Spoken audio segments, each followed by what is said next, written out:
अस्सलामुअलैकुम नाज़रीन, इमरान याकूब खान साहब और फैसल चौधरी साहब के साथ मैं हूँ Samina Pasha. Program viewpoint में आपको खुशामदीद कहती हूँ। नाज़रीन, इलेक्शन की आमद है और अब हर कोई ज़ाहिर है सफ़ें सीधी कर रहा है।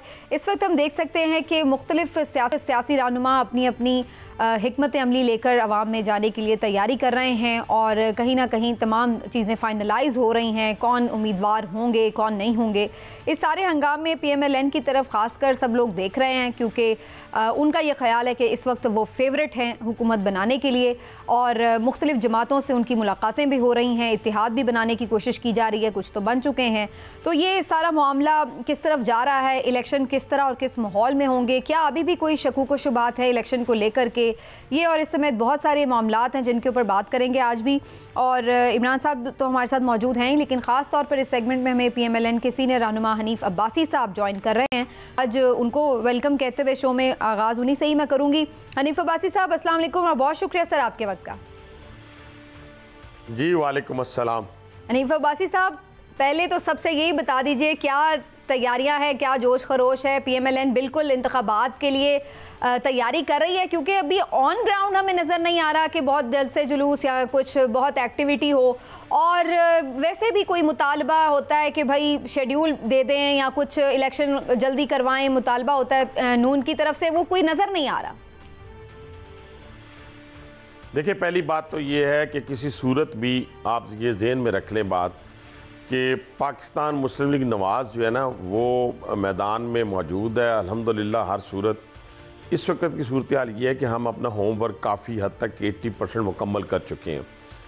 अच्छा, 80% होमवर्क क्या है कि मुख्तलिफ पार्टियों के साथ जो जोड़ तोड़ करना था, जिनको साथ मिलाना था, जिनके साथ लेके जिनको चलना था, बलूचिस्तान की हद तक भी देख लें, KPK की हद तक भी देख लें, सिंध की हद तक भी देख लें, वो लीडरशिप जो है हमारी उसने वो तकरीबन सारा काम होमवर्क मुकम्मल कर लिया। अब आ गया कि अपना भी हमने जो इतनी बड़ी पार्टी है इसके अंदर MNAs MPAs की जो एप्लीकेशंस आई हैं वो हज़ारों की तादाद में आई हैं, तो उनको भी इस वक्त छांट कांट की जा रही है। उसकी बुनियाद उसके लिए एक तरीक़ाकार बनाया गया है कि हर डिवीज़न का कोऑर्डिनेटर बनाया गया है, डिस्ट्रिक्ट का कोऑर्डिनेटर बनाया गया है, ताकि वो जाके डिस्ट्रिक्ट के अंदर डिवीज़न के अंदर जाकर तो अपने जो पोटेंशियल कैंडिडेट हैं उनके बारे में अपनी राय दे सकें। अच्छा, इस वक्त पूरे पंजाब के अंदर, बलूचिस्तान के अंदर हर जगह ये एक्सरसाइज शुरू हो गई है।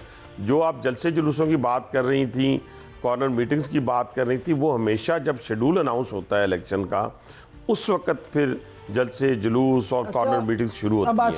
लेकिन हम अब्बासी साहब ये फरमाइएगा, माशाल्लाह आप खुद जोड़ तोड़ के माहिर हैं और आपने बताया कि जोड़ तोड़ का जो मामला था वो आपका मुकम्मल भी हो गया, लेकिन एक आपके ही साबिक वज़ीर आज़म और सीनियर रहनुमा शाहिद हक़ान अब्बासी साहब जो हैं वो तो इस जोड़ तोड़ से मुतमिन नज़र नहीं आते। वो तो कहते हैं कि जो भी इलेक्शन में जीतेगी जमात वो ज़्यादा अरसा कायम नहीं, उसकी हुकूमत रहेगी, मखलूत हुकूमत बनेगी और ज़्यादा अरसे नहीं चलेगी, और ये इलेक्शन जो है हो सकता है कि मुल्क को तबाही के रास्ते की तरफ ले जाए। इस पे आप क्या कहेंगे? ये उनका अपना एक फ़लसफ़ा होगा, अपना एक पॉइंट ऑफ व्यू होगा। मैं तो इससे एग्री नहीं करता, मेरी जमात इससे एग्री नहीं करती। और आप देखें ना, एक पूरी जमात और पूरी जमातें पूरे पाकिस्तान की एक तरफ हैं और ये बात एक तरफ है। और आप देखें कि इस वक्त पाकिस्तान मुस्लिम लीग नवाज़ जो वाज़ेह अक्सरियत से जीतने जा रही है पूरे पाकिस्तान के अंदर। अच्छा, ये बात जब हम करते हैं तो लोग कहते हैं जी आपको पहले से कैसे पता है? पहले से इस तरह पता है कि जैसे अभी हम बलूचिस्तान की बात करेंगे तो बलूचिस्तान में देखें ना, इस वक्त हमारे साथ शामिल कौन हो रहा है, वो लोग हैं जो हमेशा से वहाँ से जीतते हैं। फिर इसी तरह KPK के अंदर मौलाना फजलुर रहमान साहब ने कह दिया कि हम पाकिस्तान मुस्लिम लीग नवाज़ के साथ चलेंगे। MQM के साथ हमारा इत्तेहाद हो गया है, फंक्शनल मुस्लिम लीग के साथ हमारा इत्तेहाद हो गया है, GDA वगैरह हर मतलब सिंध के अंदर हमारा टक्कर का मुकाबला है, बलूचिस्तान के अंदर हमारा कोई मुकाबला नहीं, पंजाब के अंदर हमारा मुकाबला नहीं है, और KPK के अंदर हम इत्तेहादी हुकूमत बना लेंगे मैक्सिमम। नहीं, लेकिन सर्वेज तो कुछ और बताते हैं हनीफ अब्बासी साहब। जितने भी सर्वेज हो रहे हैं, भले वो सोशल मीडिया पर हों या ऑन ग्राउंड जाके जो लोग कर रहे हैं कंडक्ट या मुख्तलिफ इदारे कर रहे हैं, उसमें तो सूरत हाल कुछ और नज़र आती है। उसमें तो कहीं भी ऐसा नहीं नज़र आ रहा कि PMLN बहुत कंफर्टेबली कोई अक्सरियत लेने जा रही है। सर्वे जो है ना, सर्वे शहरों के अंदर होते हैं, कभी देहातों में नहीं होते। शहरों में भी 4000 5000 बंदे का सर्वे भी नहीं होता, बल्कि 500-600 लोगों का होता है। मैं रावलपिंडी से इस वक्त आपसे बात कर रहा हूँ। अल्हम्दुलिल्लाह रावलपिंडी सिटी की 2 सीटें हैं, NA 55 और NA 56। अगर आप आज अपना कैमरा लेके आए, मेरे साथ चलें, कल भी हमारे 3-4 प्रोग्राम आते हैं। इससे पहले मैंने 3 बड़े प्रोग्राम रावलपिंडी के अंदर किए हैं। लोगों में बड़ा जोश और जज्बा पाया जाता है। कल ट्रेडर कम्युनिटी के साथ मैं था, वो कहते हैं मियां नवाज शरीफ की आमद के बाद हमारे अंदर एक हौसला बढ़ गया है, हमें उम्मीद की किरण जाग उठी है कि मियां नवाज शरीफ साहब आएंगे, हमारा कारोबार चलना शुरू हो जाएगा। लोग इस वक्त बड़ी मुश्किल हालात में अपनी ज़िंदगी गुजार रहे हैं। अगर आप बिजली के बिल ले लें, अगर आप वैसे ज़रूरियात ज़िंदगी ले लें, कोई चीज़ भी ले लें, गैस ले लें, हर चीज़ की कीमत जो है आसमानों से बात कर रही है। और वो जो बात कर रही है उसको कम करने का फार्मूला पाकिस्तान एक ही लीडर के पास है। हनीफ अब्बासी साहब, फार्मूला तो एक ही लीडर के पास होगा जिस तरह से आप फरमा रहे हैं, लेकिन 16 महीने जो हैं हुकूमत के, उसमें वो फार्मूला क्यों नहीं इस्तेमाल किया जा सका? अच्छा, वो इसलिए नहीं इस्तेमाल हो सका। और अब भी अगर हुकूमत जो है उससे चूं का मरबा ही बनना है बकौल शाहिद साहब के, तो फिर शायद मुमकिन ना हो सके ये चीज़ें। लेकिन इस वक्त की जो अक्सरियत बता रही है वो यही है कि हम वाज़ेह अक्सरियत के साथ आएंगे तो अपने फैसले भी कर सकेंगे। जहाँ तक 16 महीने की बात है, 16 महीने के अंदर सिर्फ पाकिस्तान मुस्लिम लीग नवाज की हुकूमत नहीं थी, 16 जमातों की हुकूमत थी। लेकिन मैं फिर कहूँगा कि उस 16 महीनों को अगर उस वक्त इमरान खान को हटाकर ये 16 जमातें ना आती या नो कॉन्फिडेंस ना होता तो ये मुल्क अभी तक डिफ़ॉल्ट कर चुका होता। अभी तक से मुराद उस वक्त डिफ़ॉल्ट कर चुका होता। और ये 16 महीने की हुकूमत को क्रेडिट जाता है कि उसने इस मुल्क को डिफ़ॉल्ट होने से बचाया है। और आगे चलकर ये मौका है हमारे पास कि 2 महीने बाद जब हुकूमत बने वाज़ेह अक्सरियत के साथ, तो मियां नवाज शरीफ को, उनके साथियों को ये मौका मुयस्सर आए कि वो ऐसे फैसले कर सकें जो 2013 में जब उन्होंने हुकूमत ली थी तो उसके बाद फैसले करने शुरू किए। दहशतगर्दी अरूज पर थी, लाकानूनियत अरूज पर थी, बेरोजगारी महंगाई अरूज पर थी, इन सारे, और मुल्क अंधेरों में डूबा हुआ था। अगर आपको याद हो, यानी हर तरफ 16-16 घंटे 18-18 घंटे की लोड शेडिंग थी। 2014 में धरने के बावजूद इस मुल्क के अंदर 12,000 मेगावाट बिजली भी पैदा की गई, मोटरवेज के जाल बिछाए गए। महंगाई कहाँ थी, आटा कितने का था, चीनी कितने की थी, बिजली का यूनिट कितने का था जब मियां नवाज शरीफ को उतारा गया, उसकी कैलकुलेशन अगर आप कहें तो वो बताने के लिए एक लेकिन सर ये तो फिर वो बात है, उससे पहले फिर पीपल्स पार्टी अपने दौर का गिनवाएगी, उनका और सस्ता होगा। मुशर्रफ दौर में तो मेरा ख्याल है और भी नहीं, वो गिनवा नहीं, ये तो हमेशा ही होता है ना सर, इस तरह नहीं होता। जैसे सर कीमतें तो हर दौर में थोड़ी सी तो इंक्रीज करती हैं, इस तरह ना करें। अच्छा नहीं, इस तरह ना करें, नहीं, ये तो फिर जैसे आप बात करेंगे ना, इसीलिए फिर आप कौम को कंफ्यूज करते हैं। और एक ऐसे शख्स को मीडिया के जरिए या किसी और जरिए वो आके मुल्क का वज़ीर आज़म बन जाता है, वो 1 करोड़ नौकरी भी नहीं दे सकता, 50 लाख घर भी नहीं बना के दे सकता, 200 अरब भी डॉलर नहीं। सुने तो सही ना, हाँ सुनाए, मेरी बात तो सुने ना, मेरी बात तो सुने। देखिए ना, आप क्या मैं झूठ बोल रहा हूँ कि 12,000 मेगावाट बिजली पैदा हुई? क्या मैं झूठ बोल रहा हूँ कि मोटरवेज के जाल जो हैं वो बिछाए गए? क्या मैं झूठ बोल रहा हूँ कि उस वक्त जो पाकिस्तान के अंदर डॉलर था मियां नवाज शरीफ की मौजूदगी में वो 96 और 105 तक था मैक्सिमम? क्या मैं झूठ बोल रहा हूँ कि उसकी तरक्की की शरह 6% थी? क्या मैं झूठ बोल रहा हूँ कि उस वक्त महंगाई नाम की कोई चीज़ नहीं थी पाकिस्तान के अंदर और $62 बिलियन अपना CPEC से आ रहा था? क्या मैं ये सारी चीज़ें 12 इंडस्ट्रियल जोन बनने जा रहे थे?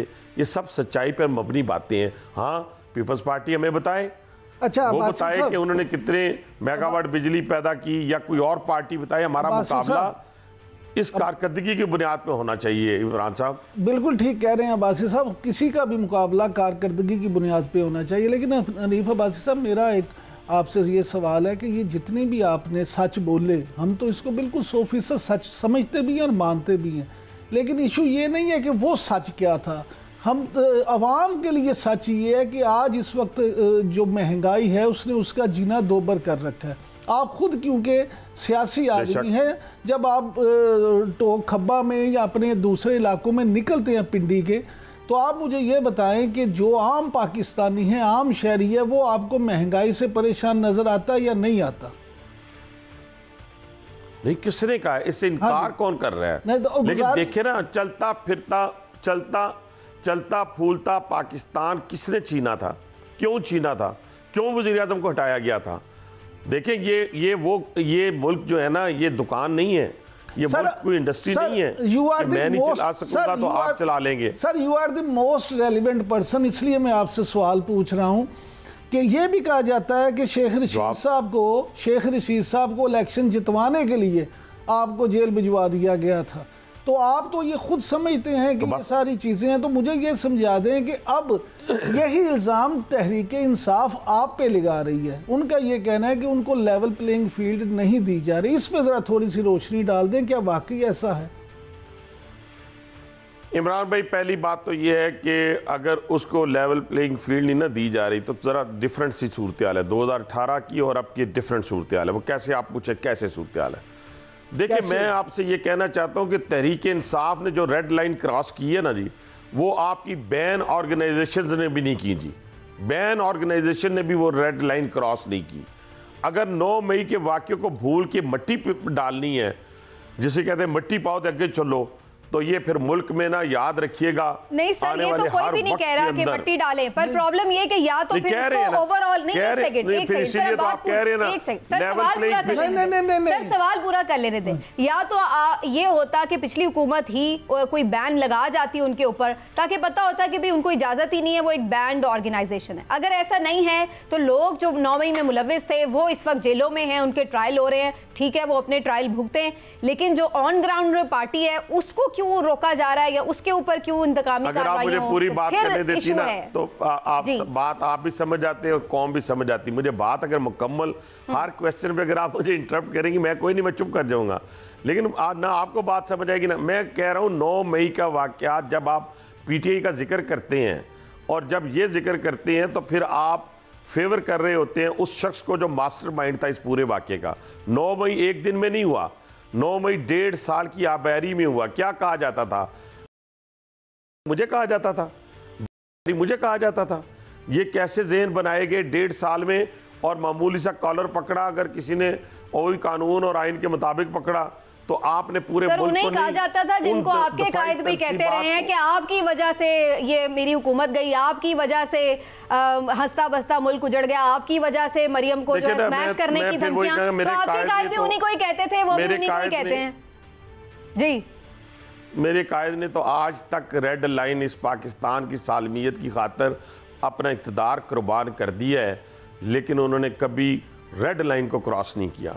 ये अगर मिलाते हैं आप कोर कमांडर हाउस को जलाना, जीएच के अंदर दाखिल हो जाना, के ऊपर पत्थर लाहौर के अंदर बरसाना और फिर हमजा कैंप के ऊपर फायरिंग करते हुए जहाज को जलाना मियाँ वाली के अंदर, शोहदा के मुजस्मों को तोड़ना, ये आपके लिए बड़ा आसान होगा। ये मेरे जैसे पाकिस्तानी के लिए किसी के लिए भी नहीं आसान सर, यकीनी तौर पर उनके खिलाफ कार्रवाई होनी चाहिए। आसान नहीं है तो उसके सवाल सिर्फ इतना सा था कि जो लोग कार्रवाई भुगत रहे हैं वो ठहरे ना, इस तरह तो नहीं ना, इस तरह तो नहीं ना, इस तरह तो नहीं ना। मास्टरमाइंड का जिक्र करें और कहें कि उसने आबयारी की थी, वो मुल्जिम भी है, मुजरिम भी है। और ये किसी तो, हाँ, दूसरा आपका वाक़ रह गया कि जी बाकी पीटीआई, हाँ बाकी पीटीआई आए ना, आके मैदान में इलेक्शन लड़े, और लड़ना चाहिए उनको, इलेक्शन लड़ना चाहिए, इसमें दूसरी कौन सी राय है? असल सूरत हाल ये है कि हमें ये गुजारिश मैं करना चाहता हूं कि अगर हमने यही रविश रखी, अगर हमने बुराई को बुराई ना कहा, तो फिर हमारे ऊपर दोबारा बुराई मुसल्लत हो जाएगी। यही होगा और क्या होगा। अच्छा, जहां तक पार्टियों का तल्लक है, पार्टियां आए, इलेक्शन लड़े, वाह अल्लाह खैर सलाह, जो जीत जाएगा उसने वजीर आजम बनना है। बैलेट बॉक्स से बैलेट निकलेगा, बल्ले के निशान पे निकले, शेर के निशान पे निकले, तीर के निशान पे निकले, वो वजीर आजम बनेगा। कोई नोटिफिकेशन के जरिए तो वजीर आजम बनने नहीं जा रहा। हाँ, हमारा कॉन्फिडेंस कह रहा है कि वजीर आजम नवाज शरीफ बनने जा रहे हैं। हमारे ग्राउंड रियलिटी होमवर्क कह रहा है कि हम कह रहे हैं कि नवाज शरीफ साहब चौथी मरतबा इस मुल्क के वजीर आजम बनने जा रहे हैं। बस इतनी सी बात है, इससे ज्यादा बात ही कोई नहीं। अब आसिफ साहब, गुजारिश ये है कि जो आपने 9 मई के बारे में फरमाया, तो कोई भी जी शूर पाकिस्तानी, कोई भी वो सियासी वर्कर हो, किसी जमात से उसका ताल्लुक हो, वो ये इस बात की तो हमायत कर ही नहीं सकता और ना कर रहा है कि 9 मई को जो हुआ वो ठीक हुआ। और हम तो बारहा ये बात कर चुके हैं और कहते हैं कि उसमें मुलव्वस तमाम लोग, वो मास्टरमाइंड हो, वो उसका एक्टिविस्ट हो, वो किसी तरह का भी हो, तमाम लोग जो उस मुलव्वस हैं उसमें उन्हें सख्त से सख्त कानून के मुताबिक सज़ा मिलनी चाहिए, इसमें कोई दूसरी राय नहीं।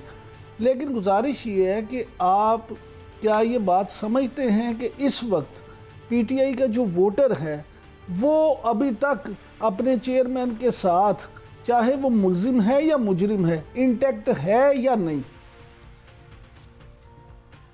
देखें, वो पार्टियों के अंदर तो जो पार्टी के कोर हार्ट होते हैं लोग, वो तो हर सूरत के ऊपर अपनी पार्टियों के साथ रहते हैं, अपने लीडर के साथ। लेकिन यहाँ लीडर के साथ रहा कौन, मुझे ये बताएं ना। शाखे नाजुक पे आशियाना था, हम स्टील के बने हुए थे, हम लोहे के बने हुए थे कि किसी ने 11 महीने काटे, किसी ने 3 साल काटे, किसी ने 4 साल काटे। एक दफ़ा नहीं, 2-2 दफ़ा, 3-3 दफ़ा गिरफ्तारियां हुई। बेटी को बाप के सामने गिरफ्तार किया गया। कहने से मुराद ये है कि इनसे होता क्या है, इनको होता क्या है, दूसरे तीसरे दिन पकड़े जाते हैं, चौथे दिन माफ़ी मांग के बाहर आ जाते हैं। मैं तो इस माफ़ी मांगने पर भी कहता हूं कि जो मास्टर माइंड है उनको क्यों छोड़ते हैं, जिन्होंने लोगों को भड़काया, जिन्होंने लोगों के जज्बात को मजरू करते हुए नहीं बल्कि जज्बात को भड़काते हुए उन्होंने कहा कि चढ़ दौड़ो। ये सारे के सारे 3-4 लोग तो रावलपिंडी इस्लामाबाद के हैं जो कह रहे थे हमने GHQ की तरफ जाना है, वो माफी मांग के बाहर आ गए हैं। माफी किसी ऐसे शख्स की नहीं होनी चाहिए, किसी गुनाहगार को पकड़ना नहीं चाहिए, किसी बेगुनाह को छोड़ना नहीं चाहिए। 9 मई के वाकयात के हवाले से तो वैसे यही नजर आ रहा है, जो छोड़ देता है वो तो बचत उसकी हो जाती है, और जो नहीं छोड़ता वो तो फिर बचत नहीं उसकी होती। चलें, लेकिन इसको आगे ले जाते हैं। एक वाकया इमरान भाई, अगर आप मुझे मौका दें। जी इमरान साहब मुझे एक मौका दें। सर आपको तो मौका दे रहे हैं, सर आपको तो मौका दे रहे हैं। गेस्ट ही नहीं हमारा। जी नहीं, सुनाएं। देखिए, एक धरना हुआ रावलपिंडी के अंदर। जी, रावलपिंडी के अंदर धरना देने का कोई मकसद था। उस धरने के अंदर दूसरा शख्स पार्टनर कौन था? शेख रशीद। मुझे यह बताएं, दूसरा पार्टनर वो था और उसकी गुफ्तगू को सुने कि उठो, निकलो, अपने लिए निकलो और इस मुल्क को आग लगा दो। ये विजुअल आपके पास मौजूद है। वो माफी मांग के अगर बाहर आ सकते हैं तो फिर मैं आपके पॉइंट ऑफ व्यू पे आ जाता हूं जो आप कहते हैं। फिर जो गिरफ्तार किए हुए हैं ना, फिर उनका भी इतना कसूर नहीं, वो तो कच्चे ज़हन थे, उन जहनों पे गंदगी को भरा गया, थोड़ा आगे भरा गया। अब आसिफ साहब ये फरमाइए कि छोड़ें इस बात को, आप जो ये फरमाएं कि इस्तेहकाम पाकिस्तान पार्टी जो है उसका सियासी मुस्तकबिल क्या देखते हैं? उसका सियासी मुस्तकबिल अंडा। उन बेचारों ने क्या कर रहे हैं, रुले पिट्टे लोग हैं, उन्होंने अपनी पार्टी बना ली है, किसी के अपने अपने स्टेक्स हैं हर बंदे के, और उन स्टेक्स को बचाने के लिए वो पार्टियों में चले गए हैं। यहाँ पे गुंजाइश कोई नहीं थी पीपल्स पार्टी के पास भी, नून लीग के पास। देखें ना, नून लीग के हर हल्के के अंदर कैंडिडेट मौजूद हैं। हम किसको लें? अपने लोगों को छोड़ दें, उन लोगों को छोड़ दें जिन्होंने मियां नवाज शरीफ का साथ पूरे 4 साल में कभी उस वक्त नहीं छोड़ा जब दूर दूर तक मियां नवाज शरीफ के अपना इस मुल्क में वजीर आज़म बनने के कोई चांसेस नहीं थे। अच्छा, लेकिन वो तो कहते हैं कि आगे सोचा जा सकता है कि कोई, बहुत सारे लोग ये वैसे फॉर्मूला भी देते हैं कि कोई आगे चल के इत्तेहाद भी हो सकते हैं। तो समझते हैं आप कि अगर वो जीत के आते हैं तो उनके साथ इत्तेहाद हो सकता है PMLN का? देखिए, सियासत में कोई चीज हरफे आखिर नहीं है, जीते तो सही ना। अच्छा। जो जीतेगा, हम तो खुद जीतने जा रहे हैं इस वक्त। पंजाब के अंदर, बलूचिस्तान के अंदर, KP के अंदर मैंने बताया इत्तेहादी हुकूमत बनाने जा रहे हैं। अब रोज रोज हमारा स्टांस चेंज तो नहीं होगा ना। हम सिंध के अंदर जो है टक्कर की हमारी वहाँ पे सियासत होगी पीपल्स पार्टी के साथ, और मुझे उम्मीद है कि हम वहाँ भी। नहीं तो जरदारी साहब तो फिर कौमी हुकूमत की बात कर रहे हैं। बासी साहब, वो तो जरदारी साहब फिर कौमी हुकूमत की बात कर रहे हैं कि बनती उन्हें नजर आ रही है, और वो मेरा ख्याल उन्हें कोई एतराज भी नहीं है।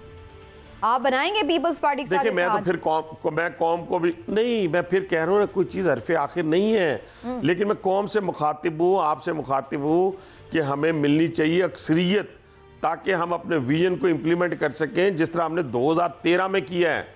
हम चाहते हैं कि दुनिया जो हमसे कटी हुई है वो मियां नवाज सूरत में हमारे पीछे खड़ी हो जाए, पाकिस्तान के पीछे, जिसमें पूरा मिडल ईस्ट है, चाइना है, रशिया है, यूरोप है, अमेरिका है, ये सारे हमारे पीछे खड़े हों, हमारे साथ खड़े हों, ताकि इस मुल्क को कोई दुनिया के अंदर किसी हमसाये से कट के, किसी और से कट के आप दुनिया में रह ही नहीं सकते। किस तरह रह सकते हैं? आपने इस दुनिया में रहना है, 25 करोड़ अवाम है, इसकी भलाई के लिए काम करना है। मियां नवाज शरीफ तीन दफ़ा वज़ीर आज़म बन चुके हुए हैं, उस वक्त भी आवाम की खिदमत की उन्होंने, और अब भी इसी अज़म के साथ वो दोबारा पाकिस्तान के वज़ीर आज़म बनने आ रहे हैं। अच्छा अब्बासी साहब, ये फरमाइएगा कि जिस तरह से आप माशाल्लाह बहुत श्योर हैं कि पंजाब में और वफाक में आपकी हुकूमत बनने जा रही है, तो आपने ये तो बता दिया कि वज़ीर आज़म चौथी बार मियाँ नवाज शरीफ बनने जा रहे हैं, तो थोड़ा सा ये भी मेहरबानी करके बता दें कि पंजाब में वज़ीर आला कौन बनने जा रहा है। अच्छा, ये क्वेश्चन अक्सर मुझे होता है, लेकिन ये क्वेश्चन कब्ल वक्त है, ये क्वेश्चन कब्ल वक्त है। ये जब हुकूमत पंजाब की बनेगी, अभी कोई डिसीजन नहीं हुआ कि पंजाब के अंदर जो है वो कौन वज़ीर आला होगा। अभी जब हमारी अक्सरियत आएगी फिर देखेंगे कौन कौन, किसने एमपीए के इलेक्शन भी लड़ा है, किसने एमएनए का भी लड़ा है, कौन सी सीट। लेकिन वज़ीर आज़म के लिए भी तो अभी कबल अज़ वक्त ही है कहना, लेकिन उस पर भी तो आप लोगों के कैंडिडेट है ना, हालांकि उनके ऊपर अभी कुछ कानूनी मामलात भी हो सकते हैं। नहीं, इस तरह नहीं होता। ज़रा थोड़ा सा मुझसे भी सीखे ना। मैं भी एफसी कॉलेज में ना वो मैंने भी जर्नलिज्म रखा हुआ था। इस इशू ये है कि जब आप एक बड़ी पार्टी मैदान में उतरती है ना, तो उसी वक्त डिसाइड करके उतरती है कि ये मेरा वज़ीर आज़म होगा। कभी ये डिसाइड करके नहीं उतरती कि चारों जगह पे वज़ीर आला ये होंगे। सिर्फ एक नुक्ता होता है कि ये मेरा लीडर है, ये वज़ीर आज़म का कैंडिडेट है हमारा, ताकि लोगों को पता चलता है कि इसके पीछे चलना है, इसने मुल्क का वज़ीर आज़म बनना है और फिर मुल्क को भंवर से निकालना है। तो इसलिए ये तो डे वन से तय होता है। आज 75 साल तारीख अपनी देख लें, हमसायों में देख लें, जब बंदा उतरता है इलेक्शन के अंदर तो वज़ीर आज़म का पता होता है, वज़ीर आला का किसी को पता होता है। 2013 में तो पता ही था कि शहबाज शरीफ साहब भी होंगे और हमेशा वही रहे हैं वज़ीर आला। जब लेकिन वो अनाउंस तो नहीं हुए थे ना, नहीं अनाउंस नहीं हुए थे ना।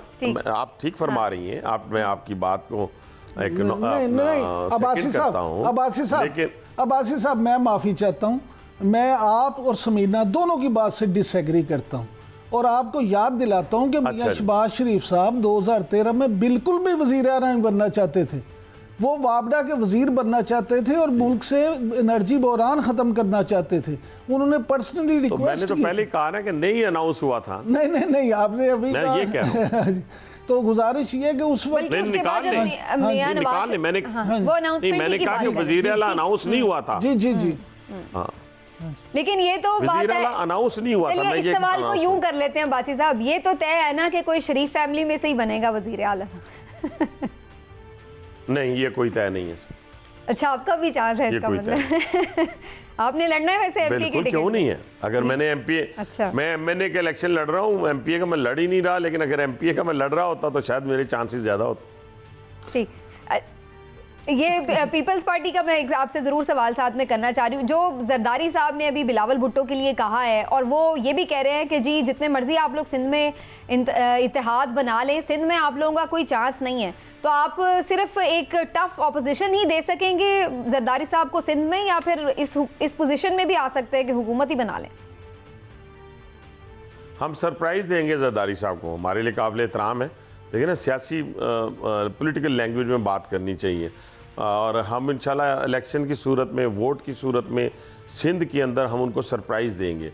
और मैं ये नहीं कहता कि हम वहाँ पे वज़ीर आला बना जाएंगे, लेकिन जो इत्तेहाद बनने जा रहा है वक्त के साथ साथ जो चीज़ें सामने आ रही हैं, उस सूरत में तो पीपल्स पार्टी के अगेंस्ट अच्छा स्ट्रॉन्ग बड़ा इत्तेहाद होगा जिसमें हुकूमत बन सकती है। अच्छा बिल्कुल, इसमें कोई दूसरी अब्बास साहब ये फरमाइएगा कि जैसे इस्तेकाम पाकिस्तान पार्टी के बारे में आपने कहा कि आपके पास जगह ही नहीं है, लेकिन ये बड़ी मजबूत खबरें हैं कि काफ लीग जो है वो जम होने जा रही है मुस्लिम लीग नून में, तो क्या ऐसा है? और अगर होगा तो फिर काफ लीग को किस तरह से आप उसमें एडजस्ट करेंगे? उनके 2-3 लोग हैं जी, कुछ ज़्यादा लोग नहीं हैं, 3 एक लोग हैं, तीनों अपने इलाके से हमेशा जीतते आए हैं, तो वो 2-3 के बारे में कंसिडर हो जाएगा कि वो अगर पाकिस्तान मुस्लिम नवाज से टिकट से इलेक्शन लड़ेंगे तो वो जीत जाएंगे। वो पहले भी जीतते आए हैं, अब भी जीत जाएंगे, इससे ज़्यादा है नहीं, वो 2 से 3 लोग हैं। नहीं तो फिर अगर आप तारिक बशीर चीमा साहब हैं, चौधरी शुजात साहब हैं, शाफे साहब हैं, चौधरी सरवर साहब हैं। नहीं, शुजात साहब तो इलेक्शन नहीं लड़ते ना जी। हाँ जी, शुजात साहब ने इलेक्शन नहीं लड़ेंगे, उनके बेटों ने इलेक्शन लड़ने हैं। वो 2 बेटे हैं और एक तारिक बशीर चीमा है, चौथा बंदा कौन है? चौधरी सरवर साहब हैं आपके साबिक गवर्नर। वो तो सुन रहा था पीटीआई में दोबारा आ रहे हैं, बड़ी उनकी सोशल मीडिया पे चल रही है। अभी तो उन पे बड़ा प्रेशर है, वो शायद पीटीआई में चले जाएं। जी जी, मैं वही कह रही हूँ कि उनका तो ये भी अच्छा। बासी साहब, जो मेरा पिछला सवाल था उसमें एक पॉइंट रह गया था जो मैंने आपसे पूछा, जरदारी साहब और बिलावल भुट्टो, जरदारी में आपको लगता है कि कुछ इख्तिलाफात हैं या फिर बस ऐसे दर्शनी से ही हैं? नहीं, बाप बेटे में क्या इख्तिलाफ हो सकता है। और बाकी रहेगी बात, हर घर में ये बात होती है कि वो बेटा कहता है नहीं पापा आपको क्या बताओ, तो ये तो हर कई चीज़ों में अब ये तकरीबन रूटीन है हर घर की। कोई ऐसा इतना बड़ा मसला नहीं है, ना इशू है, और ना ही उससे कोई पाकिस्तानी सियासत पे कोई फर्क पड़ता है। वो उनका अंदरूनी मामला है जी। लेकिन एक चीज़ उन्होंने ज़रूर कर दी है जरदारी साहब ने जी, कि वो जैसे हम नवाज शरीफ साहब को एक प्राइम मिनिस्टर का कैंडिडेट लेके चल रहे हैं, और जैसे मैंने कहा कैंपेन भी इसी सूरत में होगी, जलसे जुलूसों में भी यही स्लोगन होगा, यही बयानिया होगा। लेकिन उन्होंने बस वो ज़रा बिलावल के हवाले से उन्होंने कह दिया कि अभी मैंने टिकट देनी है, तो फिर वो बातें वो जाने और उनका अपना अंदरूनी मामला जाने। अच्छा अब्बासी साहब, ये फरमाइएगा कि मियां नवाज शरीफ ने वापसी में लाहौर में जो जलसा किया उसमें भी उन्होंने कहा कि उन्होंने सबको माफ़ कर दिया, वो इंतकाम की सियासत पे यकीन नहीं रखते। तो क्या ऐसा मुमकिन है कि अगर आपकी हुकूमत कायम हो जाती है, इलेक्शन में आप जीत जाते हैं, तो उसके बाद PTI को भी टेबल पे बिठाया जाए और तमाम मुखालफिन को भी, जिस तरह से मियाँ शहबाज शरीफ ने असम्बली में जब अपोजिशन लीडर के तौर पे तकरीर की थी कि आए मिसाक जमहूरियत करते हैं, तो उस तरह से कोई आप मुस्तकबिल में इरादा रखते हैं? आपने बड़ी अच्छी बात की अपना इमरान भाई। इसके बगैर ये मुल्क चल नहीं सकता जब तक इस मुल्क के अंदर तमाम जमातें एक जगह पे बैठ ना जाएं। लेकिन उन लोगों के अलावा जो 9 मई में मुलव्विस हैं, उनके अलावा ये बैठना चाहिए हर बंदों को आपस में बैठ के, क्योंकि 9 मई और बैन ऑर्गेनाइजेशन में कोई फ़र्क नहीं। फिर अगर 9 मई वालों के साथ ही बैठना है तो फिर बैन ऑर्गेनाइजेशन वालों के साथ भी बैठ जाएं। मुल्क जो चलाना है आपने, तो उनके साथ भी बैठ जाएं। फिर मेरा कहने से मुराद आपका पॉइंट ऑफ व्यू बिल्कुल ठीक है। मियाँ नवाज शरीफ की जिस तकरीर का आपने हवाला दिया है, मुझे मैंने मियाँ साहब की बड़ी तकारीर 20 साल में सुनी है, लेकिन जो वो तकरीर थी वो एक बड़े बंदे की बड़ी तकरीर थी, एक स्टेट्समैन वाली तकरीर थी, और जिसमें उन्होंने इजहार किया कि हम सबको साथ लेके चलेंगे, इस मुल्क को इस भंवर से निकालेंगे। वो एक ऐसा शख्स है जिसके पीछे माजी के अंदर लसानियत पर मबनी, सुबाइयत पर मबनी, फ़िरकावार तमाम जमातें उनके पीछे खड़ी होती थी। अगर आपको याद हो तो इलाकाई जमातें जिन्हें आप कहते हैं, इलाकाई जमातें, तो इसलिए उनमें ये ज़र्फ भी है साथ लेकर चलना चाहिए। वो सारे लोगों को साथ लेकर चलेंगे इंशाल्लाह। ठीक है। हनीफ अब्बासी साहब, आपने प्रोग्राम के लिए वक्त दिया, आपका बहुत बहुत शुक्रिया। और नाजरीन, आपने गुफ्तगू सुनी सीनियर रहनुमा की, उनकी बहुत सारी बातों से आप इत्तेफाक भी कर सकते हैं, इख्तिलाफ भी, लेकिन इसके ऊपर हम फर्दर बात करेंगे एक ब्रेक के बाद। हम ब्रेक के बाद वापस आएंगे, हमारे साथ रहिए।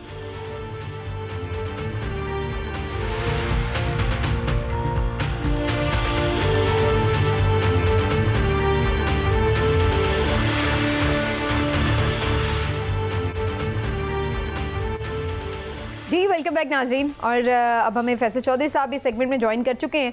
अब ज़रा थोड़ी बात कर लेते हैं जी और एक्टिविटीज़ की कि क्या मामला चल रहे हैं। जनाब, PTI ने कन्वेंशन स्टार्ट कर दिए हैं और आज कल हमने दीर में अच्छा खासा उनका बड़ा कन्वेंशन देखा, आज करक में भी इज्तिमा है, और इसके साथ साथ अब उनका ऐलान ये है कि वो दीगर सूबों में भी जाकर अपने कन्वेंशन स्टार्ट करेंगे। क्या ऐसा पॉसिबल हो पाएगा? और तहरीक इंसाफ ने बल्ले का निशान बरकरार रखने के लिए सिंध हाई कोर्ट से भी रुजू कर लिया।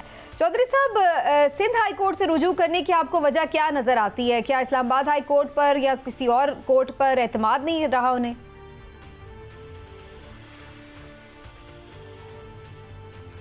देखिए, अप्रैली तो ये नज़र आता है कि सिंध हाई कोर्ट में जो है वो ये तहरीक इंसाफ ने अप्लाई किया है, तो इस्लामाबाद हाई कोर्ट से तो गिले शिकवे उनके हैं। उनके वकला जो हैं वो उन्होंने पिछली दफ़ा भी जो है आमिर फ़ारूक साहब ऑनरेबल चीफ जस्टिस जो हैं उनके ऊपर एतराज़ किया है, और कुछ बातें जो हैं बसद एहतराम हक़ाइक़ पे भी मबनी हैं। यानी देखिए, केस का फ़ैसला हो जाना चाहिए, चाहे वो डिसमिस हो जाए चाहे एक्सेप्ट हो जाए, उसका अगर टाइमली फ़ैसला हो जाए तो साइल जो है या जो भी लिटिगेंट्स हैं वो मुतमईन रहते हैं। अगर आप उसको रखेंगे और डिले करेंगे, गालिबा जो साइफ़र का केस था उसमें भी जो PTI के वकील थे उन्होंने ये कहा कि हमारे फ़ैसले इतने डिले हो जाते हैं कि आते आते 4-5 फ़ैसले आ गए जब तक हमारी पटिशन एक्सेप्ट या रिजेक्ट हुई।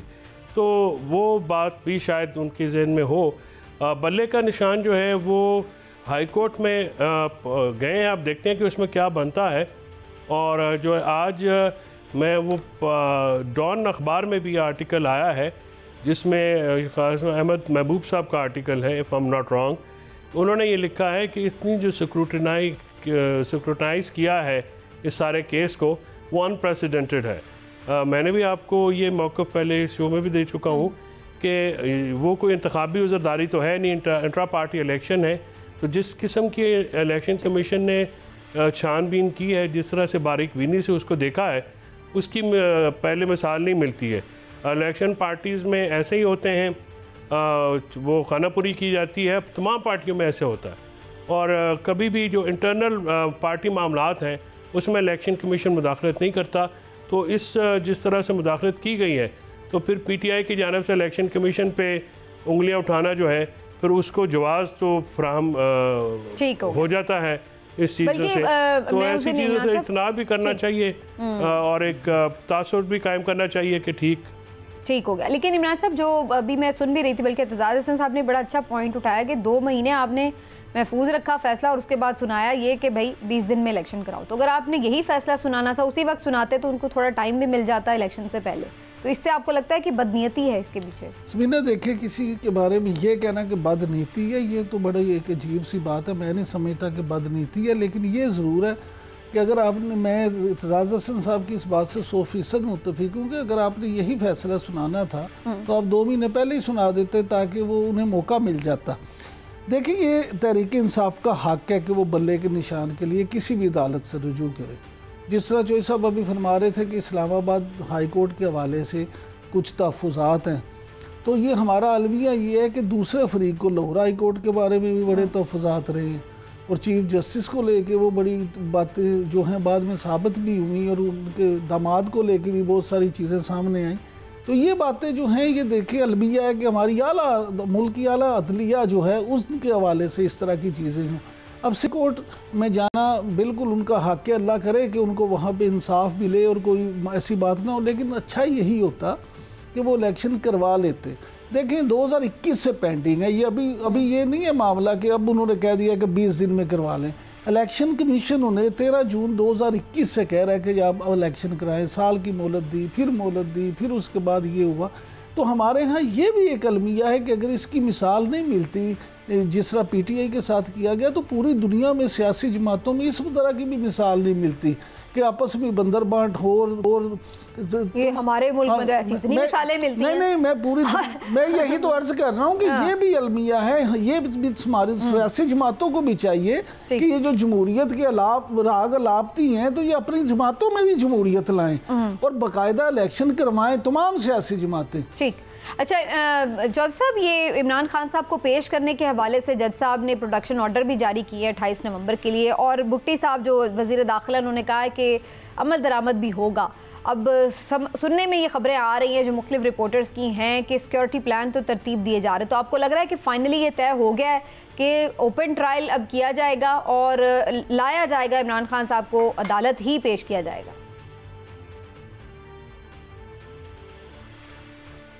ये तो 28 को देखेंगे कि क्या होता है।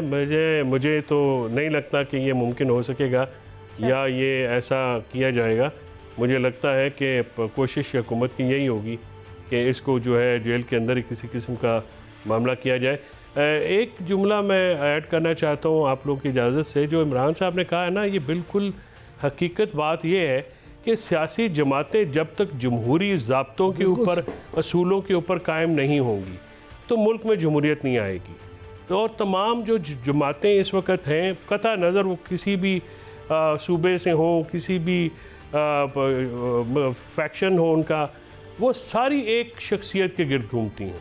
और वही शख्स जो हैं वो बेसिकली डेमोक्रेसी जो है वो हर कोई सिविल बन के अपनी जमातों में बैठे हुए हैं और बात जमहूरियत की करते हैं। ये बात जो है बहुत ज़्यादा काबिल एतराज़ है। सियासी जमातों को जमहूरी असूलों पे इस्तवार करना होगा तो ही मुल्क में जमहूरियत आ सकती है, वरना मुल्क में जमहूरियत जो है वो ख्वाहिश ज़रूर हो सकती है, लेकिन ये कभी पूरी होती हुई नज़र नहीं आती मुझे।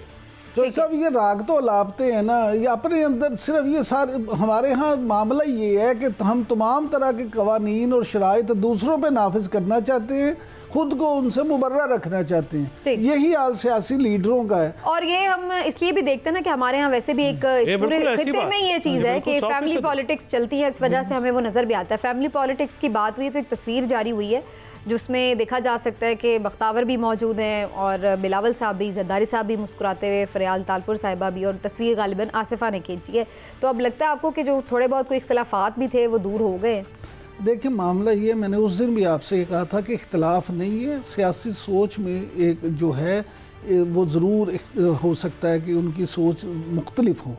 सोच मुख्तलिफ होना ये उसका ये मतलब हरगिज़ नहीं है कि आप में इख्तलाफात ही हो गए। और दूसरी बात ये कि जब भी सनम भुट्टो के साथ फैमिली का मिलाप होता है तो आपको पहले भी याद होगा, पहले भी कई दफ़ा ये हुआ है कि सब लोग फिर इकट्ठे हो जाते हैं। तो अच्छी बात है, अगर कोई बात थी भी तो दूर हो गई।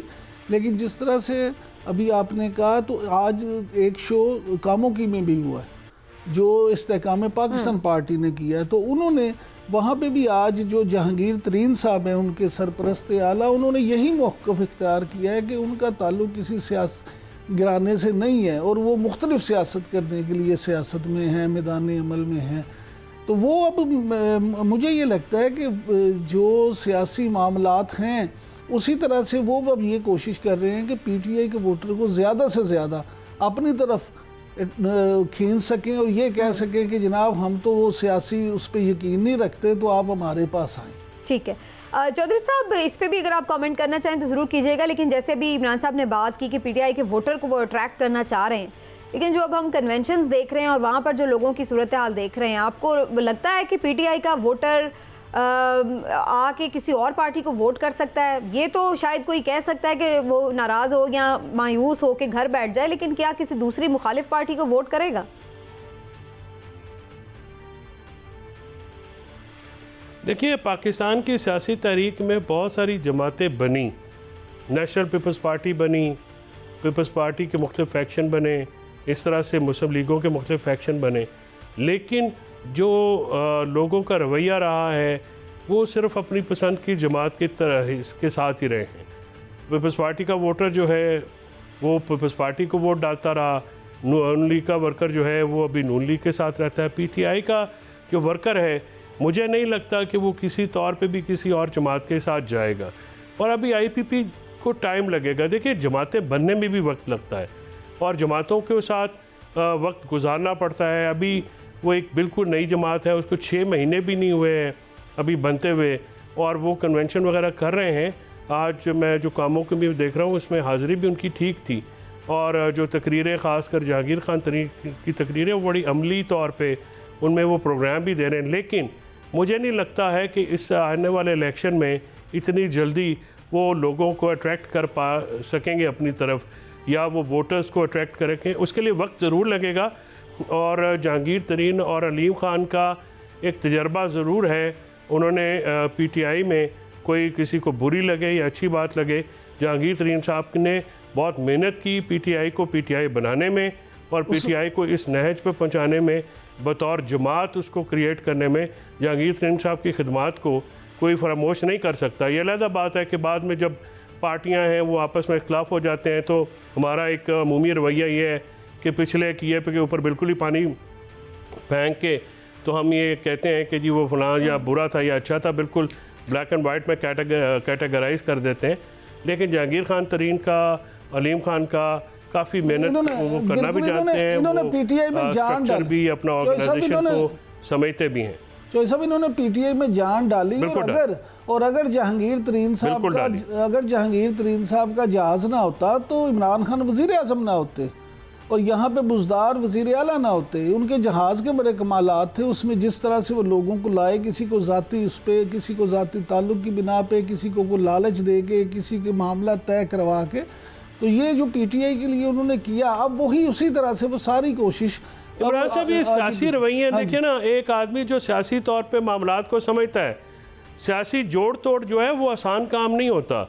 ये हम तो मतलब उस वक़्त भी ये कहा जाए जहाज़ तो खैर वो इस्तेमाल करते हैं, और जहाज़ दुनिया में जो बड़े ममालिक हैं उसमें तो ऐसे ही है जैसे किसी की गाड़ी होती है, लेकिन जो जोड़ तोड़ करना, लोगों को अपनी तरफ माइल करना, लोगों को जिस तरीके से भी, ये सियासत में बड़ी इंपॉर्टेंट चीज़ें होती हैं, ये लैग करती थी पीटीआई। और जहांगीर खान तरीन के आने के बाद इन चीज़ों पे काफ़ी ज़्यादा जो है वो ये कवर अप हुई, और इस पर जो कमी जो थी उस पर वो पूरा किया गया। जहांगीर खान तरीन ने उस पर काफ़ी ज़्यादा अपनी एफर्ट्स लगाई।